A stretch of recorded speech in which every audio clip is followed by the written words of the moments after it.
The number one question I get about my show is, what are the demographics? Before deciding on a production, you will be given demographic information about your local area. Each client will receive comprehensive demographic information about the half-hour channels available in your area.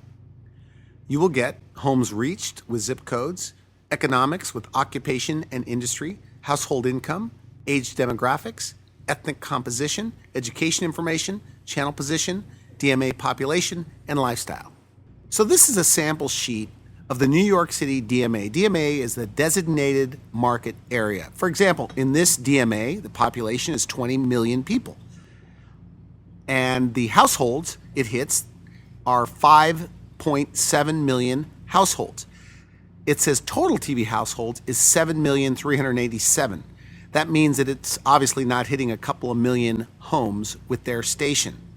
And if you look down here at the demographics, it will tell you in this example, 45% are white, 25% African Americans, 11% Asians, Hispanics 27%. And then of course the age demographics. Many of my clients are looking to hit the 25 to 44, and then of course for things like the no more denture or facelift crowd, they're looking to hit the 65 plus, which is 12 or 13% of the whole population. So you will be given all of these demographics.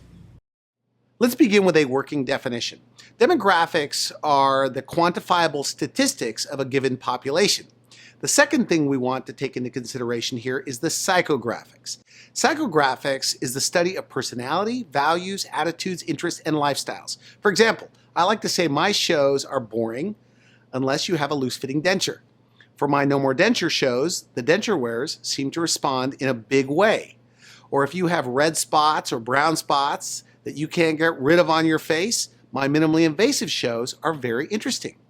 We use the television channel guide to target specific demographics and psychographics. In this example, a viewer looking for something to watch may not normally watch channel 34.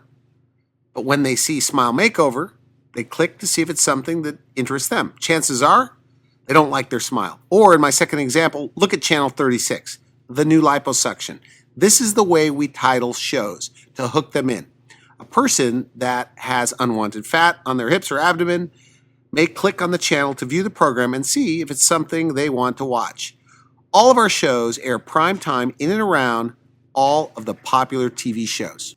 Psychographics should not be confused with demographics. For example, psychographic variables refers to such things as beliefs, attitudes, values, and behaviors. We seem to reach a specific psychographic of a person that uses television as a source of entertainment. It's the channel flipper type of person. People that browse through channels to watch television programs that appeal to them.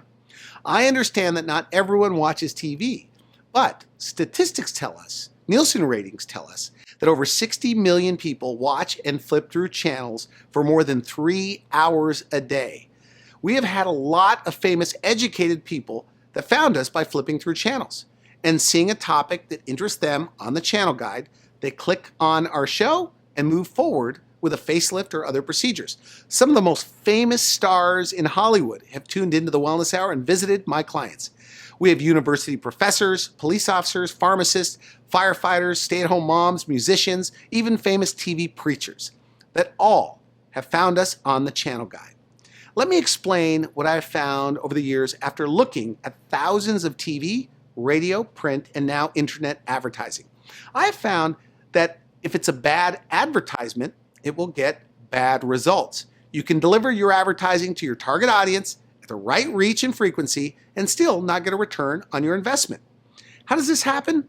Experts in advertising seem to agree that 99% of the time it's poorly planned or poorly written advertisements.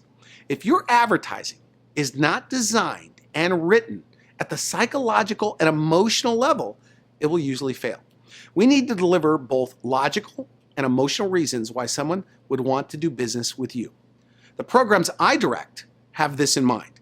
They are geared toward getting a direct response, fast results, and at the same time, building a strong brand for you and your practice. Before I create any ad or social media campaign, I must understand what the perceived needs of the patients are, what their felt dissatisfactions of your particular patient population and how you can improve their situation.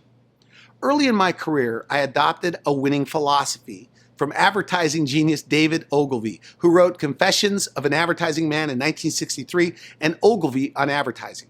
He founded one of the largest advertising agencies in the world, Ogilvy and Mather. He said, "I do not regard advertising as entertainment or an art form, but as a medium of information. When I write an advertisement, I don't want you to tell me that you find it creative. I want you to find it so interesting that you buy the product." End quote. After spending over $30 million of doctors' money on advertising over the years, I've learned a few things. I've wasted a lot of money. I believe now that I've refined my approach to lower your risk of not getting big returns. I pay close attention to the results the doctors I work with are getting. We advise all of our clients to air once a week with primetime morning or once a week with a primetime evening if that's available. Please contact our office to arrange an airtime meeting to discuss the demographics you are trying to reach.